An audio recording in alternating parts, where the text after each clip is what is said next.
आज इस वीडियो में हम पढ़ेंगे respiratory system. Respiratory system D pharma के लिए ये वीडियो मैं बना रहा हूँ। तो सबसे पहले रेस्पिरेटरी सिस्टम का डेफिनेशन जानते हैं। Human respiratory system is a network of organ and tissue that help us breathe. Respiratory system जो होता है वो ऑर्गन और टिश्यू का एक समूह होता है जो हमें सांस लेने में मदद करता है। The primary function of this system is to introduce oxygen into body and expel carbon dioxide from body. तो जो प्राइमरी फंक्शन होता है, ऑक्सीजन को हमारे शरीर के अंदर लेता है और कार्बन डाइऑक्साइड को बाहर छोड़ता है। तो रेस्पिरेटरी सिस्टम क्या होता है कि ये मतलब सेट है ऑर्गन का, एक ऑर्गन का समूह है और टिश्यू का समूह है जो हमें हेल्प करता है ब्रीदिंग के लिए, ऑक्सीजन को अंदर लेता है और कार्बन डाइऑक्साइड को बाहर छोड़ता है। तो इसमें कौन कौन सा चीज इन्वॉल्व होता है उसके बारे में बात करते हैं। इसमें होता है नासा छिद्र, नासा कपाट, pharynx, larynx, trachea, bronchi, bronchioles, alveoli, blood and cell. इसके बारे में हम एक एक करके पूरा डिटेल करेंगे। तो सबसे पहले आता है नोज। नाक के थ्रू ही हम सांस लेते हैं। तो नाक में क्या क्या चीज पाया जाता है? बोन पाया जाता है, हेयर एंड सिलिया पाया जाता है, लेटरल वॉल होता है, नेजल कैविटी होता है, नर्व सेल होता है, नोस्ट्रिल होता है, सेप्टम होता है, साइनस होता है एंड टर्बिनेट्स होता है। उसके बाद आता है फेरिंग्स। फेरिंग्स में क्या होता है? Nasopharynx, oropharynx, hypopharynx. उसके बाद से आता है लैरिंग्स। लैरिंग्स में क्या होता है? इपिग्लोटस होता है, फल्स वोकल कॉर्ड होता है, थायराइड कार्टिलेज होता है और उसके अलावा होता है वोकल कॉर्ड। ठीक है, यहाँ पे देख सकते हो vocal cord, thyroid cartilage, false vocal cord and epiglottis. उसके बाद से आता है ट्रैकिया। ट्रैकिया क्या होता है? श्वास नली होता है। ठीक है, उसके बाद से आता है ब्रोंकाई, उसके बाद से लंग्स, लंग्स के बाद आता है एल्वोली। ठीक है, तो एक एक चीज के बारे में हम यहाँ पे डिस्कस करेंगे। तो सबसे पहले जो आता है नोज। नोज क्या है? Your nose is part of your respiratory system. It allow air to enter into your body then filter debris. Debris मतलब जो उसमें हार्मफुल पदार्थ होते हैं उनको छानता है। आपके जो सांस में जो हवा लेते हैं उसको गर्म करता है, मॉइस्ट करता है। ठीक है, उसके बाद से आता है bone. The hard bit at the top of your nose is made of bone. Bone का बना रहता है द हार्ट ब्रिज। ठीक है, उसके बाद से हेयर एंड सीलिया। नाक में ना हेयर रहते हैं और सीलिया रहता है जो ट्रैप करते हैं डर्ट को। डर्ट एंड पार्टिकल्स, जो गंदगी बाहर में जो हम सांस लेते हैं, हवा में क्या होता है? हवा में डर्ट डर्ट पार्टिकल रहता है, उसको क्या करता है? ये ट्रैप करता है। Then move those particles toward your nostril. और जो पार्टिकल रहता है, डस्ट पार्टिकल होता है, उसको नोस्ट्रिल में ये क्या करता है? मूव करता है। और वो डस्ट पार्टिकल को आप जब स्नीज आउट करते हो, वाइप आउट करते हो तो बाहर फेंक देते हो। उसके बाद से आता है लेटरल वॉल। लेटरल वॉल या आउटर वॉल भी कहते हैं। The outer wall of your nose are made of cartilage and covered with skin. Lateral wall जो होता है वो कार्टिलेज का बना रहता है और स्किन के द्वारा ये ढका ढका रहता है। ठीक है, उसके बाद से आता है नेजल कैविटी। नेजल कैविटी में क्या आता है? Your nose has two nasal cavity, hollow space where air flow in and out. They are lined with mucous membrane. यहाँ पे म्यूकस मेम्ब्रेन रहते हैं। जो म्यूकस मेम्ब्रेन क्या करते हैं? म्यूक जैसे हम नाक को 4 दिन 5 दिन के बाद से नकटी के रूप में निकालते हैं, वो किसके द्वारा सिक्रिएट किया जाता है? म्यूकस मेम्ब्रेन के द्वारा सिक्रिएट किया जाता है। उसके बाद से आता है नर्व सेल। नर्व सेल क्या होता है? एक तरह का सेल होता है जो आपके न्यूरॉन सिस्टम से जुड़ा होता है। न्यूरॉन सिस्टम यानी आपके ब्रेन के साथ ये जुड़ा रहता है, जो सेंस ऑफ स्मेल प्रदान करता है। ठीक है, नेजल कैविटी के बारे में थोड़ा सा और डिटेल में बात करते हैं। Nose is part of your upper respiratory tract which is directly contact with outer environment. Front of nose to nostrils which is internally connected with nasal cavity. ठीक है, उसके बाद से आता है inside of your nose found a special type of cell which is called goblet cell. This produce mucus. जो अभी just हमने म्यूकस के बारे में बात किया है, वो कौन सीक्रेट करता है? Goblet cell. यहाँ पे हम अब देख सकते हैं कि यहाँ पे नेजल कैविटी। नोज है टू नेसल कैविटी। ठीक है, hollow space where air flow in and out, they are lined with mucous membrane। तो ये mucous membrane कौन कौन छोड़ता है? गॉबलेट सेल छोड़ता है। The main function of mucus is that it kill the harmful micro organism which is enter by air. Air के द्वारा जो हम सांस लेते हैं जिसमें हार्मफुल बैक्टीरिया चाहे कोई भी पार्टिकल रहता है जो हार्मफुल रहता है, उस म्यूकस उसको ये म्यूकस उसको किल करता है, मारता है। ठीक है, तो ये नाक के बारे में हो गया। तो नाक में क्या क्या आ गया आपका? नाक में आ गया आपका nose, bone, hair and cilia, lateral wall, nasal cavity और नर्व सेल। अब नाक के बारे में फंक्शन क्या होता है? अलाउ करता है एयर को टू इंटर योर बॉडी। इसी के जरिए इसी के जरिए ही ईयर हमारे बॉडी में इंटरब्यूट करता है। Contribute how you look and how you sound when you speak, मतलब कि आप कैसे दिखाई देते हैं नाक पे भी डिपेंड करता है। किसी का नाक ऊपर रहता है, नीचे रहता है, चपटा रहता है। और जब आप बोलते हैं उसमें भी ये डिसाइड करता है कि आप कैसे बोलेंगे। फिल्टर एंड क्लीन ईयर, यानी ईयर को क्लीन करता है, उसमें से डस्ट पार्टिकल को हटाता है और सेंस ऑफ स्मेल का काम करता है। और जो सांस हम लेते हैं, जो हवा हम लेते हैं, उसको गर्म करता है और मॉइस्ट करता है ताकि हमारा रेस्पिरेटरी सिस्टम इसको कंफर्टेबली मतलब इनहेल कर ले। ठीक है, तो नोस्टिल नाक का यहाँ तक काम था। उसके बाद से आता है फेरिंग। अब देखो फेरिंग्स, फेरिंग्स में हमने क्या क्या पढ़ा था? फेरिंग्स कितने तरीके के होते हैं? नोजोफेरिंग्स, ओरोफेरिंग्स और हाइपोफेरिंग्स। यहाँ पे देखो फेरिंग्स, फेरिंग्स के बारे में क्या लिखा है? Pharynx is also the part of upper respiratory tract, it take oxygen from nose. नाक के द्वारा जो ऑक्सीजन लिया गया वो फेरिंग्स के जरिए आएगा एज सेंड टू लेरिंग्स, और लेरिंग्स को ये सेंड कर देता है। नॉर्मल इसका लेंथ 12 से लेके 14 सीएम तक होता है। और इसके जो पार्ट होते हैं वो नेजोफेरिंग्स होते हैं, ओरोफेरिंग्स होता है, लेरिंगोफेरिंग्स होता है। लेरिंगोफेरिंग्स को हाइपोफेरिंग्स भी कहते हैं। यहाँ पे आप देख सकते हो नेजोफेरिंग्स, ओरोफेरिंग्स और हाइपोफेरिंग्स। नेजोफेरिंग्स नाक के कनेक्टिविटी के साथ जुड़ा रहता है। ओरोफेरिंग्स ओरल कैविटी के साथ जुड़ा रहता है। और इसके ओरोफेरिंग्स के नीचे हाइपोफेरिंग्स रहता है और हाइपोफेरिंग्स के नीचे इसोफेरिंग्स रहता है। तो इसके बारे में थोड़ा सा डिटेल हम देखेंगे। यहाँ यहाँ पे आप देखो, it is a muscular tube that work as a common pathway for both air and food. एक कॉमन पाथ मस्कुलर ट्यूब होता है जो वर्क करता है, यानी कॉमन पाथ होता है एयर और फूड के लिए। ये अंदर से हॉलो ट्यूब इनसाइड रहता है। Neck that start behind the nose, यानी नाक से ही स्टार्ट हो जाता है nasopharynx, and and at the top of trachea.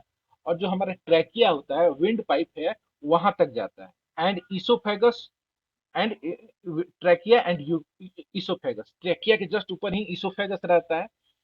ठीक है, उसके बाद से हम बात करेंगे, उसके बाद इसकी एनाटॉमी के बारे में। एनाटॉमी क्या होता है? Nasopharynx, the top part of throat connect to the nasal cavity.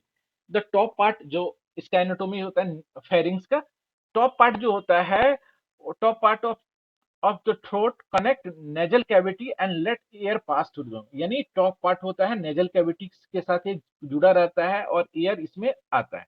उसके बाद से आता है oropharynx, middle part of throat connect oral cavity, it allow air food and fluid to pass through them. उसके बाद से आता है hypopharynx. This part of pharynx lies just inferior to oropharynx। ठीक है, ये जस्ट क्या होता है कि ओरोफेरिंग्स के नीचे रहता है और सुपीरियर टू इसोफेगस, और इसोफेगस के ऊपर रहता है। इसका फंक्शन देखते हैं। फेरिंग्स का common pathway for food and air, एक कॉमन रहता है, खाना के लिए भी रहेगा, एयर के लिए भी एयर के लिए भी होगा। काम क्या करता है? हीरिंग का भी काम करता है, हीरिंग में भी हेल्प करता है, प्रोटेक्शन करता है, हेल्प इन मॉइस्टिंग एंड वार्मिंग, जो भी हम हवा लेते हैं उसको मॉइस्ट एंड वार्म करता है, और फिल्टर भी करता है। ये एक तरह से फिल्टर का भी काम करता है, जो भी डस्ट पार्टिकल रहता है उसको ये फिल्टर भी करता है। ठीक है, उसके बाद से आता है लेरीफेरिंग।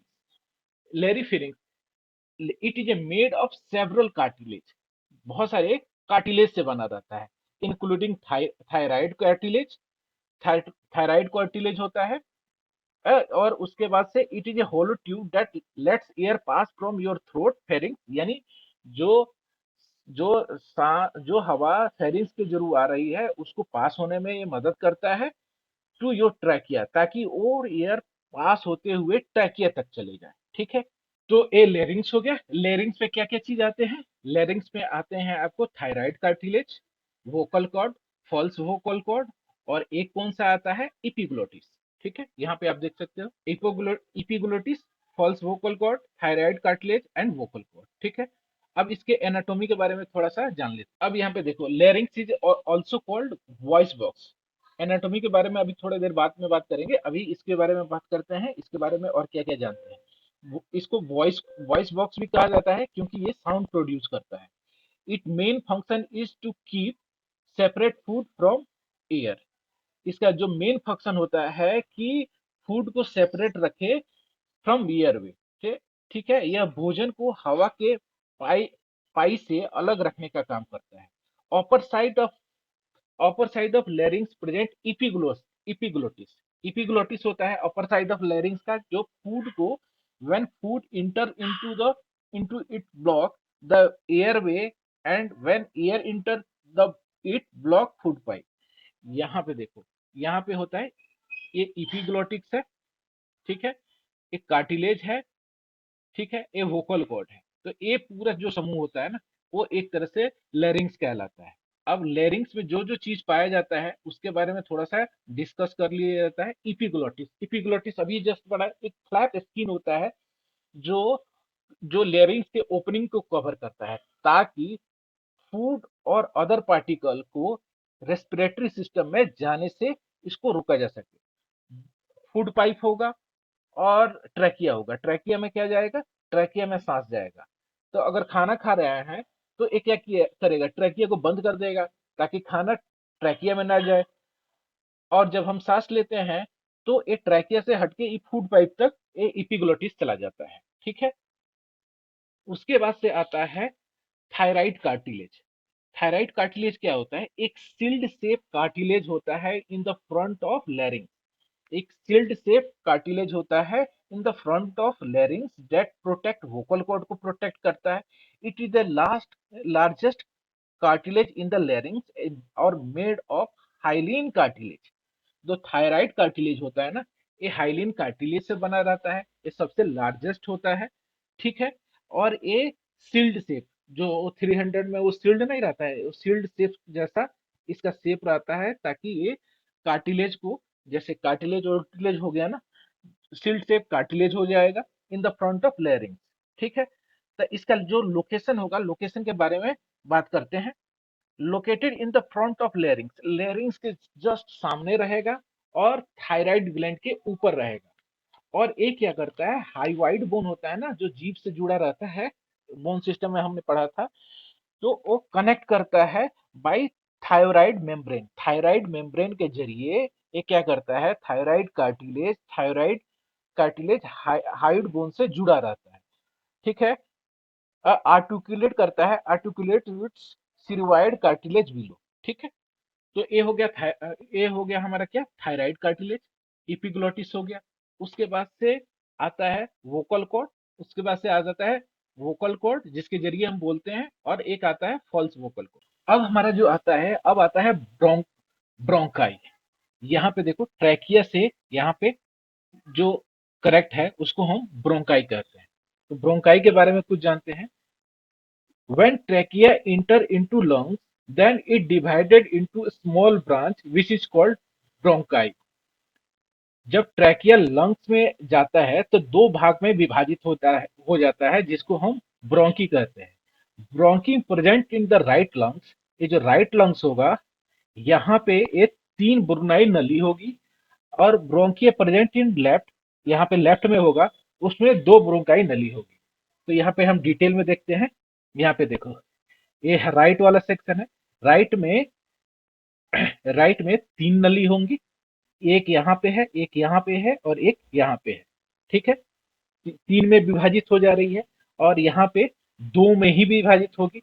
ठीक है, और जो राइट वाला होगा ना, राइट वाला ब्रोंक्यूलस। ठीक है, राइट वाला जो ब्रोंक्यूलस होगा, यहाँ पे ये वाला देखो, ये ज्यादा वाइडर है और शॉर्टर है, यानी ज्यादा चौड़ा है लेकिन शॉर्ट है, लेकिन ये ज्यादा वर्टिकल है। देखो ये वर्टिकल है ज्यादा। और ये वाला जो लेफ्ट में है, लेफ्ट में मात्र दो ही है, एक ये है और एक ये है। ये ये वाला जो लेफ्ट वाला है, ये थोड़ा पतला होता है, नैरो होता है, नैरोअर है, लॉन्गर है, और मोर हॉरिजेंटल है। हॉरिजेंटल जैसे हॉरिजेंटल होता है वैसे उस आकार का है। ठीक है। तो इस इधर दो, लेफ्ट में दो होंगे, राइट में तीन होंगे। राइट वाला थोड़ा छोटा होगा लेकिन मोटा होगा और वर्टिकल होगा। ठीक है। तो इसके बारे में कुछ और डिटेल हम पढ़ लेते हैं। यहाँ पे देखो, ब्रोंकाई इज ए पैसेज और airway into the lower respiratory tract that conduct air into lungs. ये ब्रोंकाई क्या होता है? ब्रोंकाई पैसेज ऑफ एयर, इसके यहाँ से एयर आया तो ये passage of air, passage of air है, एयर इसके जरिए ये पास करेगा। ठीक है। इनटू लोअर रेस्पिरेटरी ट्रैक्ट में। ठीक है। द फर्स्ट और primary bronchi to branch from trachea at carina are the right main bronchioles and left main bronchioles. अब इसका मतलब क्या है? यहाँ पे देखो, ये वाला जो ग्रीन वाला पार्ट है ना, उसको बोलते हैं कैर्निया। इसको बोलते हैं कैर्निया। कैर्निया के पास ही यहाँ पे ट्रैकिया दो भाग में विभाजित हो जा रहा है। यहाँ पे ये जो ग्रीन वाला दिख रहा है ना, इसको बोलते हैं कैर्निया। तो एक बार फिर से इसको पढ़ते हैं। ए ब्रोंक्यूलस इज ए पैसेज और airway in the lower respiratory tract that conduct air into lungs. The first और primary bronchi to branch from trachea at the cornea are the right main bronchioles and left main bronchioles। ठीक है। उसके बाद से इसका anatomy के बारे में बात करते हैं। जो ब्रोंकी है ना, made of complete cartilage ring. ये जो ब्रोंकी है, ये जो ब्रोंकी है, एक कंप्लीट कार्टिलेज रिंग का बना हुआ रहता है। The right and left are, जो राइट और लेफ्ट ब्रोंकिया होता है एक दूसरे से डिफरेंट होते हैं साइज में। जो साइज हमने अभी पढ़ा कि लेफ्ट वाला थोड़ा सा मोटा रहेगा, इसका डायमीटर देखो मोटा है और थोड़ा शॉर्टर है, तीन भागों में ये विभाजित है। और ये थोड़ा नैरो होगा, और उसके बाद से थोड़ा सा लंबा होगा एज कंपेयर टू इसके। और ये थोड़ा हॉरिजेंटल होता है, ये वर्टिकल होता है। ठीक है। और इसमें दो ब्रांचेज रहते हैं, इसमें तीन ब्रांचेज रहते हैं।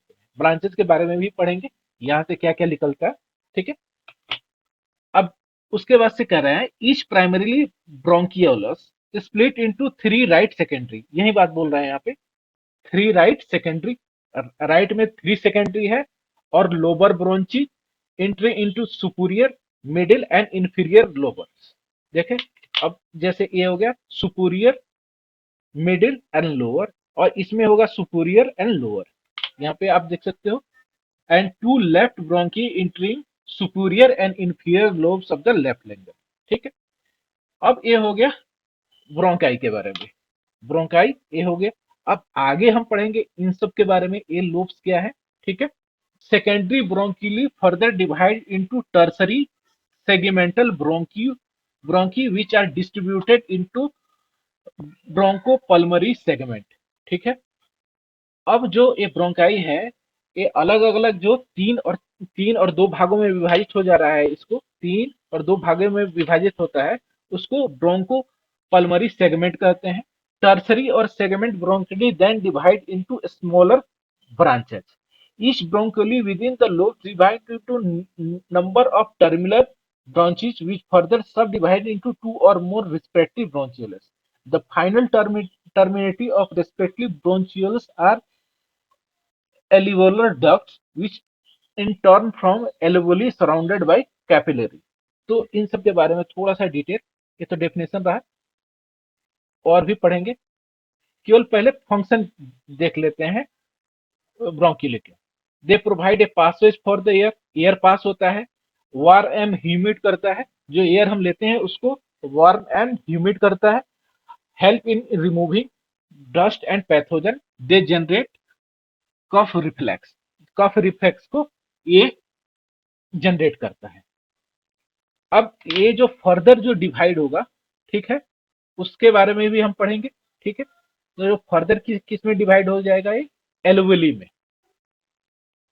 जो एल्वुली होता है ना, एल्वुली में होता है ब्लड, ब्लड में होता है हीमोग्लोबिन। और जो हीमोग्लोबिन होता है, जैसे हम हवा सांस लेते हैं तो उसमें ऑक्सीजन होता है, तो हीमोग्लोबिन क्या करता है, वो ऑक्सीजन को ले जाके शरीर के सभी कोशिकाओं को दे देता है, और वहां से जो कार्बन डाइऑक्साइड होता है वो लाके यहाँ पे भेज देता है। तो एक एक चीज के बारे में हम बात करेंगे। तो जो फंक्शनल यूनिट होता है ना लंग्स का, वो एल्वुली यूनिट होता है। Alveoli is a functional unit of lungs. Alveoli क्या होता है, ग्रेप्स लाइक स्ट्रक्चर होता है, actual site of gas exchange, मतलब एक्चुअली में गैस कहाँ एक्सचेंज हो रहा है, यहाँ पे। अभी तक जहां तक हमने पढ़ा वहां पे गैस आ रहा है, यानी हवा आ रहा है, ठीक है। In both lungs, approximately 300 million alveoli present. अब देखो इसमें क्या होता है ना, 300 मिलियन एल्वुली। यहाँ पे आप देख सकते हो ये वाला एल्वुली है, ठीक है, अंगूर के गुच्छे के समान रहता है, ठीक है। इसके बारे में थोड़ा सा और डिटेल पढ़ेंगे।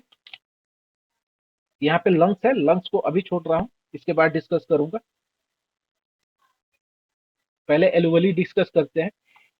एल्वुली क्या होता है, alveoli are tiny air sac into lungs where gas exchange अकर।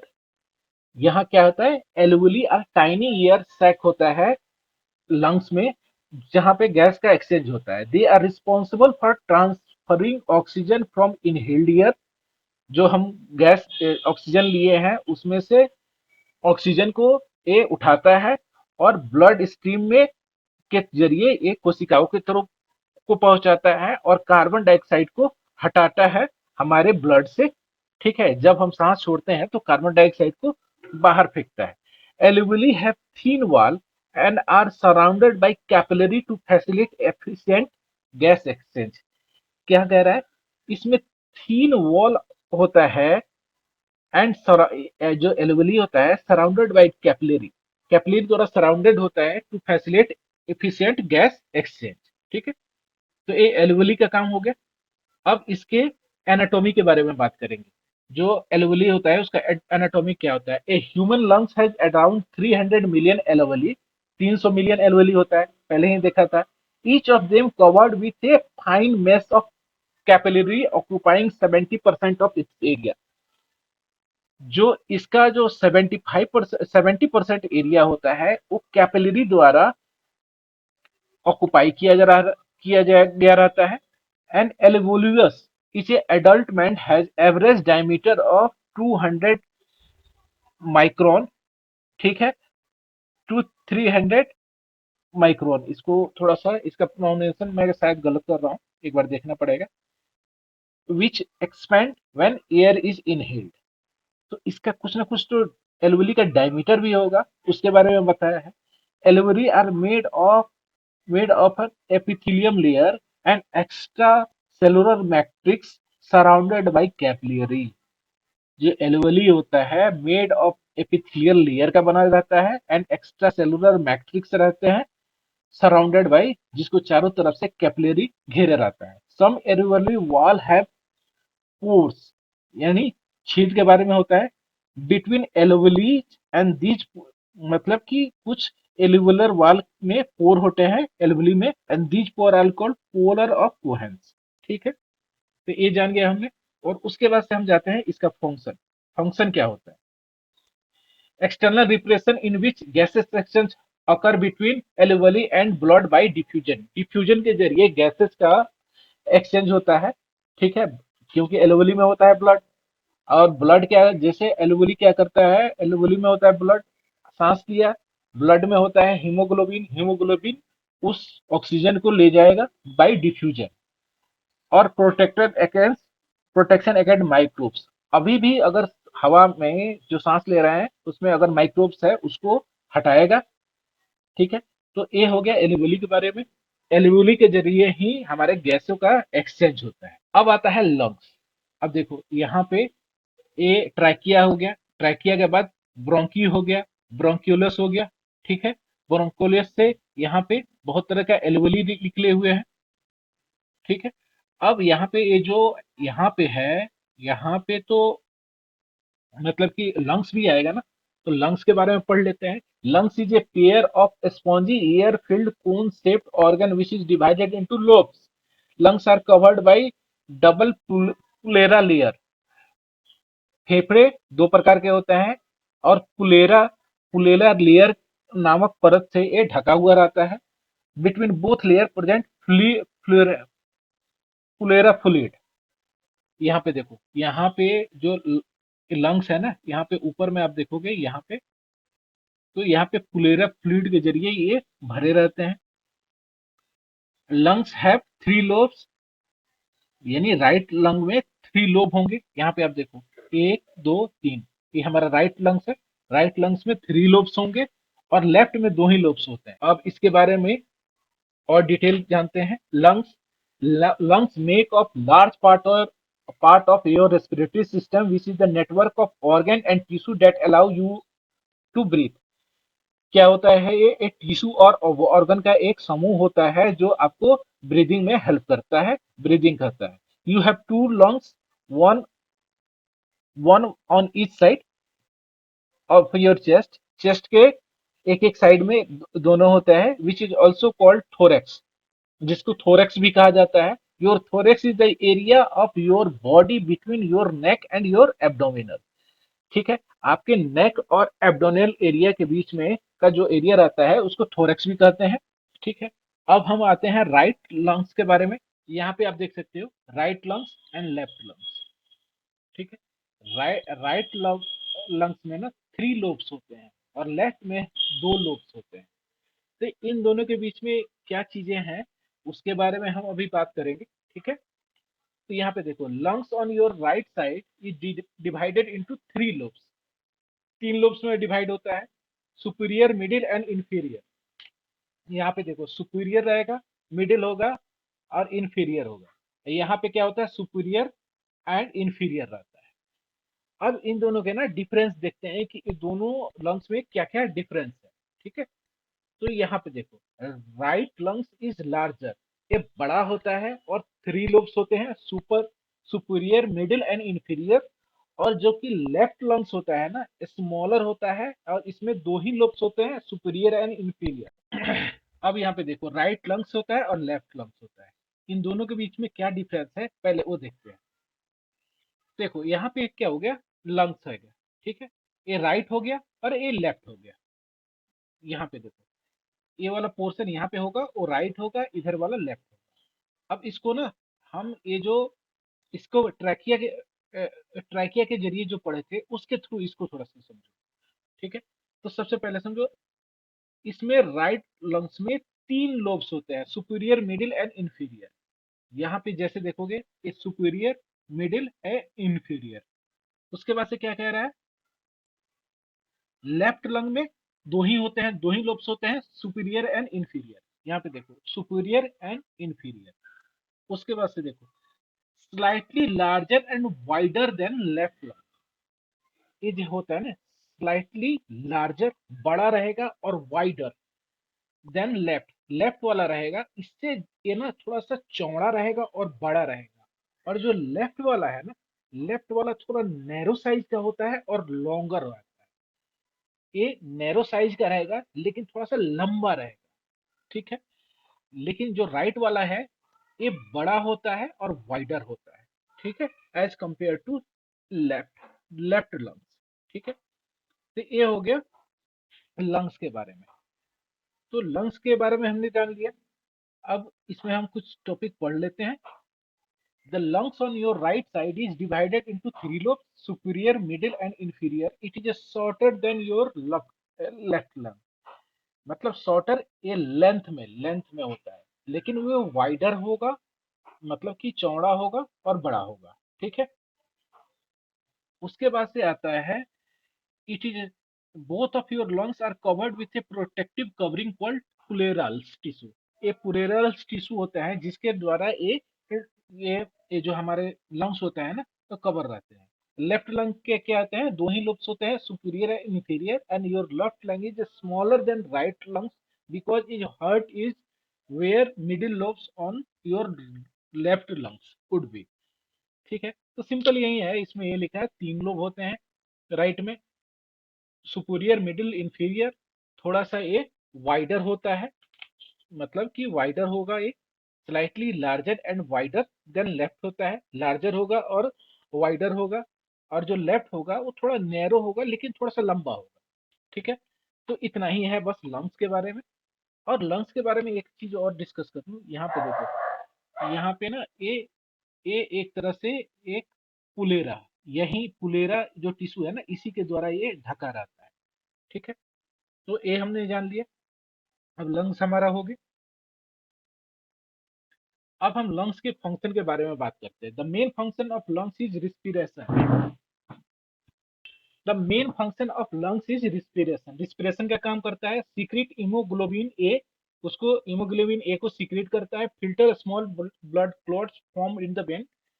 अब लंग्स क्या एक और काम क्या है, ब्लड क्लॉट फॉर्म हो गया है वेन में, उसको भी फिल्टर करता है। Alter the blood pH by altering the partial pressure of carbon dioxide. जो ब्लड ब्लड का जो पीएच होता है उसको अल्टर करता है by altering partial pressure of carbon dioxide. They filter out gas microbes formed in the venous blood. ठीक है, उसके अलावा क्या काम करता है, they alter blood concentration of some biological substances, drugs. They form a soft absorbent protective layer of the heart. ठीक है, तो ये काम लंग्स का हो गया। अब यहाँ तक हमने सब पढ़ लिया। अब इसके बाद से ना कुछ टर्म है, उनको हम उनके बारे में हमें पढ़ना पड़ेगा। अब आता है जैसे mechanism of respiration involve in two process. Inspiration, inspiration क्या होता है, the process of intake of air from atmosphere is called inspiration. During inspiration diaphragm contract and move downward along with diaphragm, the external internal costal muscle also contract। इसका मतलब क्या हुआ, इसका मतलब ये हुआ कि जब हम सांस लेते हैं, तो सांस लेते हैं तो डायफ्राम का ओरिजिनल पोजीशन ऐसा होता है। जब सांस हम लिए तो ये क्या किया, ये ऐसे है ना, ये डाउनवर्ड चला जाएगा। ठीक है, ये डाउनवर्ड चला जाएगा और उसके बाद से मूव्स डाउनवर्ड। देखो, diaphragm during inspiration diaphragm contract सिकुड़ता है। ठीक है, अपने ओरिजिनल पोजीशन से सिकुड़ेगा, ये सिकुड़ेगा और मूव कर जाएगा डाउनवर्ड में। ठीक है, और डायफ्राम के अलावा एक्सटर्नल इंटेस्टाइन कोस्टल होता है, वो भी कॉन्ट्रैक्ट सिकुड़ता है। The this process increase the volume of thoracic cavity. Thoracic cavity क्या होता है, थेरेसिक कैविटी ना एक तरह से आपका पूरा एरिया हो जाता है। देखो, thoracic cavity space in your chest that contain organ. ये पूरा जो एरिया होता है ना, ये थेरेसिक कैविटी होता है। तो volume of thoracic cavity increase करेगा।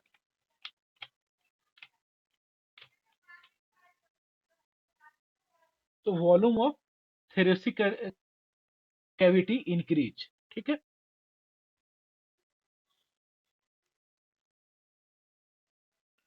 यहाँ पे देख लो थोरेसिक कैविटी, इसका डेफिनेशन मैंने लिख दिया है। Your thoracic capacity space in your chest contain organ blood vessel nerve, जितना चीज रहता है ना उसको थोरेसिक कैविटी बोलते हैं। इसमें राइट प्लेरा बहुत सारी चीज रहता है। ठीक है, मेनली 5 ऑर्गन रहता है, हार्ट होता है, लंग्स होता है, इसोफेगस होता है, ट्रैकिया होता है। तो इसका वॉल्यूम इंक्रीज करेगा। ठीक है, और उसके अलावा इसमें क्या होगा, the and in this way air pressure of lungs decrease. जो एयर प्रेशर होगा लंग्स का, अगर आप इनहेल कर रहे हैं तो डिक्रीज करेगा। ठीक है, in comparison to atmospheric pressure, atmospheric pressure का जो प्रेशर होगा उसके कंपेयर में ये क्या होता है, डिक्रीज करेगा। And so air outer the lungs and inspiration take place, और इस तरह से इंस्पिरेशन हमारा होगा। उसके बाद से आता है हमारा एक्सपीरेशन। एक्सपीरेशन में क्या है, सिंपल, हमने जो हवा लिया उसको हम छोड़ेंगे। During expiration diaphragm relax and move forward upward. थोड़ा सा ब्रेक।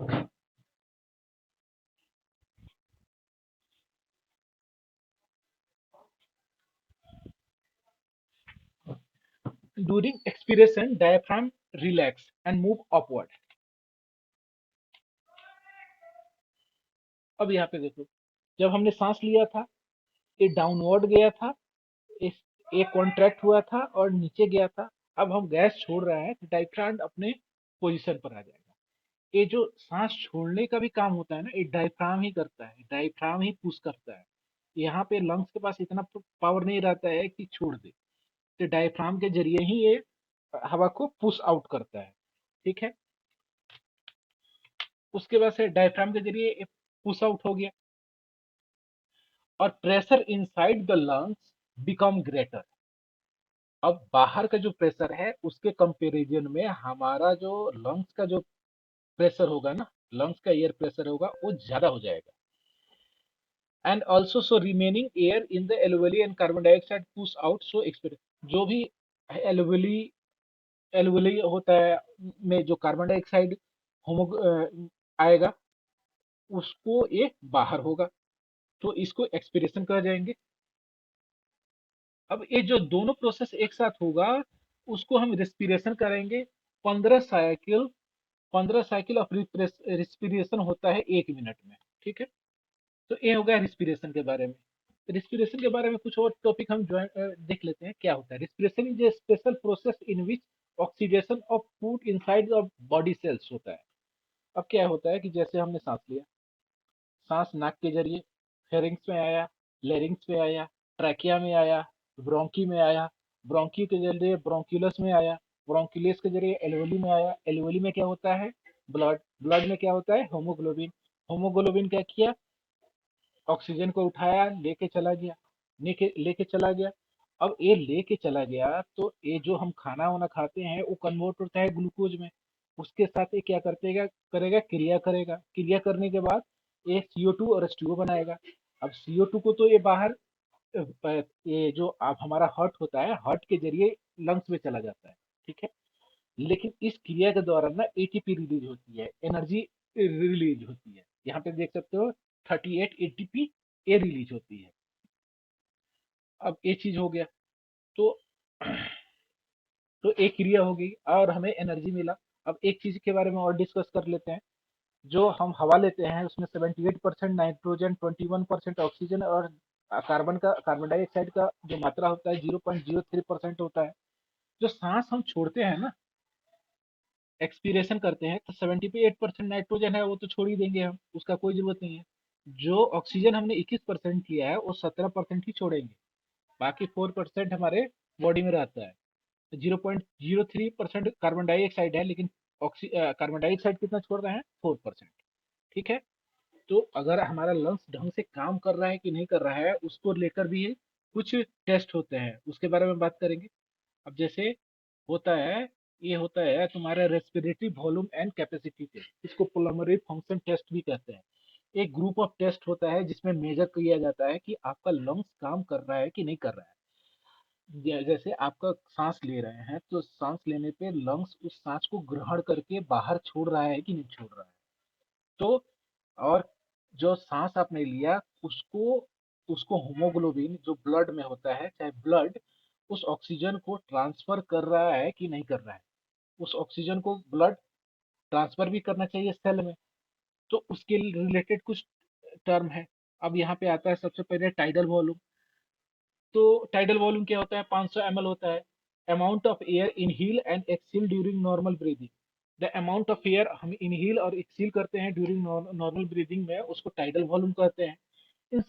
इंस्पिरेटरी रिजर्व वॉल्यूम, जोर से सांस लेने के बाद जब हम जो फोर्सफुली जोर से सांस लेते हैं ना, उसको हम बोलते हैं इंस्पिरेटरी रिजर्व वैल्यू। तो यहाँ पे डिस्क्रिप्शन देखो, the amount of air inhale by forcefully inspiration about tidal volume, above tidal volume. Normal volume होता है इसका normal normal cut cut normal value होता है 1800 से लेके 2000। एक्सपिरेटरी में फोर्सफुली जितना जोर से हमने गैस को ब्रीथ आउट किया उसको हम फोर्सफुल एक्सपीरेशन कहते हैं। ये हमारा 1400 ml होता है। ठीक है, उसके अलावा आता है रेसिड्यूअल। जब हमारा एयर रिमेन रहता है लंग्स में, जब हम फोर्सफुली गैस को छोड़ते हैं, हवा को छोड़ते हैं, फोर्सफुल एक्सपीरेशन करते हैं, तो जो हमारा अमाउंट ऑफ एयर रह जाता है उसको हम रेसिडुअल वॉल्यूम कहते हैं। वो होता है 1200 से लेके 1500 ml के बीच में। उसके बाद से आता है vital capacity, the sum of amount of air that inhaled and exhaled by most powerful inspiration and expiration is known as vital capacity. 3 से 5 लीटर होता है। उसके बाद से आता है total lungs capacity, the sum of vital capacity and residual capacity is called TLC. Vital में क्या हुआ, sum of air inhaled and exhaled, मतलब कि जितना जोर से सांस लिए उतना जोर से हमने छोड़े, वो वाइटल हो गया। प्लस रेसिड्यूल, जितना अमाउंट ऑफ हमारा गैस बह गया है उसको हम रेसिड्यूल कहते हैं। इन दोनों का जोड़ होता है। ठीक है, तो यही था हमारा रेस्पिरेटरी सिस्टम। तो देखते हैं